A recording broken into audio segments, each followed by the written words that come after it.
Hola, en este tema vamos a hablar sobre los fármacos antipsicóticos, antidepresivos y antimaníacos. Vamos a empezar por los fármacos antipsicóticos. En cuanto a la clasificación de fármacos, tenemos fármacos antipsicóticos típicos o de primera generación, como por ejemplo la clorpromacina, la flufenacina, el haloperidol, y tenemos también fármacos antipsicóticos atípicos o de segunda generación, como la clozapina, la olanzapina, la quetiapina, el alipiprazol. La diferenciación entre los de primera y los de segunda generación se fundamenta en el perfil de receptores, en la incidencia de efectos secundarios extrapiramidales, que es menor en los de segunda generación, la eficacia en pacientes resistentes al tratamiento, donde se suele usar clozapina, y la eficacia contra los síntomas negativos de la esquizofrenia. En cuanto al efecto antipsicótico, que es el que estamos buscando, aunque la mayoría controlan eficazmente los síntomas positivos, lo hacen en menor grado contra los síntomas negativos y el deterioro cognitivo. No todos los pacientes responden a la farmacoterapia. Se recomienda probar clozapina y aún así el 30% de los casos que no responden se clasifican como resistentes al tratamiento. Los antipsicóticos pueden tener otras aplicaciones clínicas, como por ejemplo el empleo en el trastorno bipolar, en la manía, en la depresión, en la agitación psicomotriz y ansiedad grave, en la psicosis, en la inquietud y dolor en cuidados paliativos, contra náuseas y vómitos, como por ejemplo la clorpromacina, un antagonista de receptores de dopamina, movimientos involuntarios, tics motores o el hiporresistente. En cuanto al mecanismo de acción, todos los antipsicóticos son antagonistas o agonistas parciales de los receptores de dopamina tipo 2. Los efectos requieren un bloqueo de alrededor del 80% de estos receptores. Se han desarrollado antagonistas que se disocian rápidamente del receptor, como por ejemplo la quetiapina, agonistas parciales de estos receptores, como el aripiprazol, para intentar reducir los efectos secundarios extrapiramidales. El antagonismo de los receptores de dopamina tipo 2 en la vía mesolímbica es el mecanismo que alivia los síntomas positivos. Los antipsicóticos por vía sistémica no van a discriminar entre receptores de dopamina tipo 2, produciendo diferentes efectos adversos. Algunos van a presentar alguna actividad farmacológica adicional, por ejemplo, antagonismo de otros receptores como muscarínicos o serotoninérgicos, que con grados variables pueden mejorar estos efectos adversos. Los antagonistas de receptores de serotonina, como la olanzapina, potencian la liberación de dopamina en el estriado, reduciendo efectos secundarios extrapiramidales.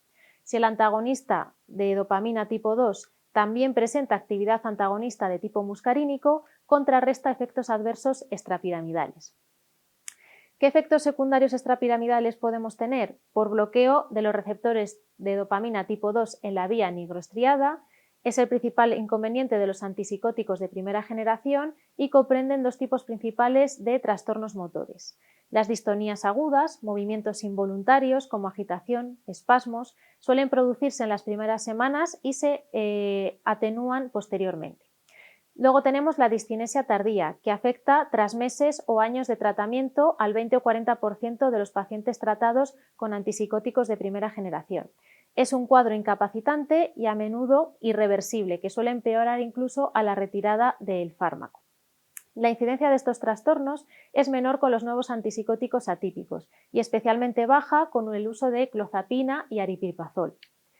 En cuanto a los efectos adversos, podemos tener también efectos endocrinos, por un aumento de la concentración de prolactina, por bloqueo de receptores de tipo dopamina 2 en la vía tuberohipofisaria, provocando tumefacción mamaria, dolor, producción de leche en el caso de mujeres y hombres. También producen disminución de la secreción de la hormona del crecimiento y también pueden producir otros efectos adversos, como por ejemplo sedación por bloqueo de receptores de histamina tipo 1, hipotensión, ganancia de peso, sequedad de boca, visión borrosa, hipotensión por bloqueo de receptores muscarínicos y alfa-adrenérgicos. Vamos a pasar a los fármacos antidepresivos y antimaníacos. En cuanto a la clasificación, dentro de los fármacos antidepresivos tenemos diferentes tipos. Tenemos inhibidores de la recaptación de monoaminas, como por ejemplo inhibidores selectivos de la recaptación de serotonina, antidepresivos tricíclicos clásicos, nuevos inhibidores mixtos de la recaptación de serotonina y noradrenalina, inhibidores de la recaptación de noradrenalina, y también tenemos antagonistas de los receptores de monoaminas o inhibidores de la monoaminoxidasa o fármacos IMAO. En cuanto a antimaníacos, tenemos, por ejemplo, como representante el litio y también fármacos que se emplean como antiepilépticos y antipsicóticos como los que hemos visto. Vamos a empezar por los inhibidores de la recaptación de monoaminas. Empezamos por el grupo de inhibidores selectivos de la recaptación de serotonina, como por ejemplo la fluoxetina, la paroxetina, el escitalopram. Tienen acciones antidepresivas similares en cuanto a eficacia y evolución temporal a los antidepresivos tricíclicos clásicos. La toxicidad aguda como cardiotoxicidad es menor que en el caso de los IMAO y de esos antidepresivos tricíclicos clásicos, reduciendo el riesgo en caso, por ejemplo, de sobredosis. En cuanto a efectos secundarios, pues pueden producir náuseas, vómitos, son menos sedantes, tienen menos efectos secundarios de tipo antimuscarínico que los ATC más antiguos, no producen reacciones alimentarias, pero junto a IMAO sí que pueden desencadenar una reacción serotoninérgica y también pueden tener otras indicaciones terapéuticas, por ejemplo, en casos de ansiedad o de TOC. En cuanto a los antidepresivos tricíclicos clásicos o ATC, tenemos representantes como por ejemplo la amitriptilina, la clomipramina, etc. Efectos secundarios importantes pueden producir sedación por bloqueo de receptores H1, hipotensión postural, sequedad de boca, visión borrosa, estreñimiento, manía y convulsiones e incluso arritmias cardíacas. Son peligrosos en el caso de sobredosis aguda, produciendo confusión y manía e incluso arritmias cardíacas. Tienden a producir interacciones con otros fármacos, como por ejemplo el alcohol, anestésicos, AINE, tampoco deben combinarse con IMAO, y en este caso también pueden tener otras indicaciones clínicas, como el tratamiento del dolor neuropático. En cuanto a otros inhibidores de la recaptación de monoaminas, tenemos inhibidores mixtos de la recaptación de serotonina y adrenalina, como la venlafaxina o la duloxetina, otros inhibidores de la recaptación de noradrenalina, como el bupropión o la reboxetina. Son similares en general a los ATC, pero en este caso no bloquean significativamente los receptores, teniendo menos efectos secundarios. Presentan menos riesgo de efectos cardíacos, son más seguros que los ATC en caso de sobredosis y también pueden utilizarse para otros trastornos, por ejemplo la venlafaxina para la ansiedad, la duloxetina para el dolor neuropático y el bupropión para dejar de fumar. En cuanto a antagonistas de receptores de monoaminas, tenemos representantes como la mirtazapina, la trazodona, la mianserina. La mirtazapina bloquea receptores alfa-2 adrenérgicos y de serotonina, aumentando la liberación, por ejemplo, de noradrenalina y de serotonina.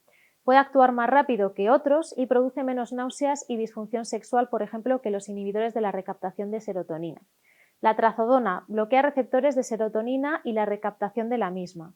La mianserina es antagonista de múltiples receptores de serotonina y receptores alfa-1 y alfa-2. Es agonista inverso de receptores de histamina H1.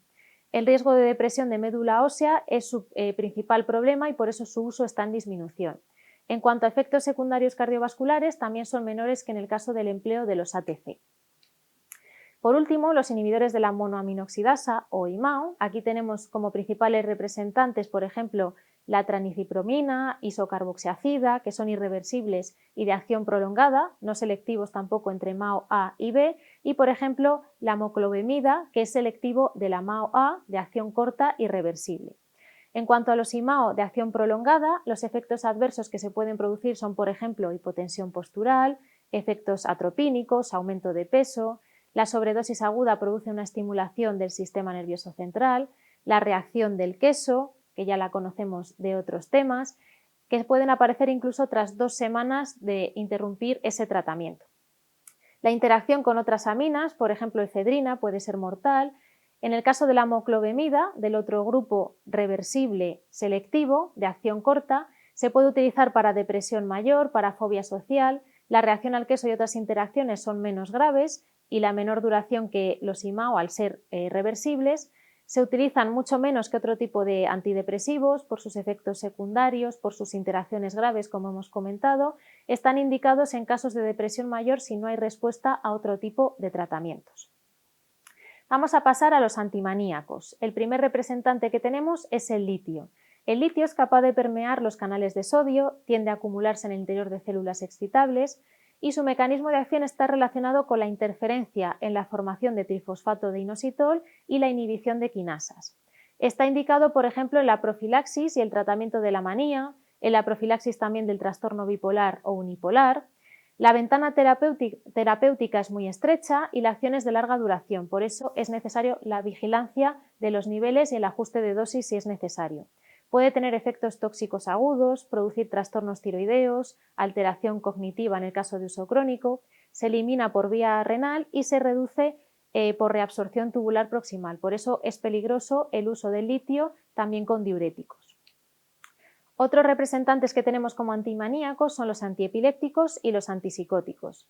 En cuanto a fármacos antiepilépticos, por ejemplo, tenemos la carbamazepina, el valproato, la lamotrigina. Tienen mejores perfiles de seguridad y de efectos secundarios, se utilizan para profilaxis y tratamiento de episodios maníacos en trastorno bipolar y para trastorno bipolar, como por ejemplo el valproato y la lamotrigina, y los fármacos antipsicóticos de segunda generación, por ejemplo la olanzapina, la quetiapina, el aripiprazol, se pueden utilizar para el tratamiento de la manía.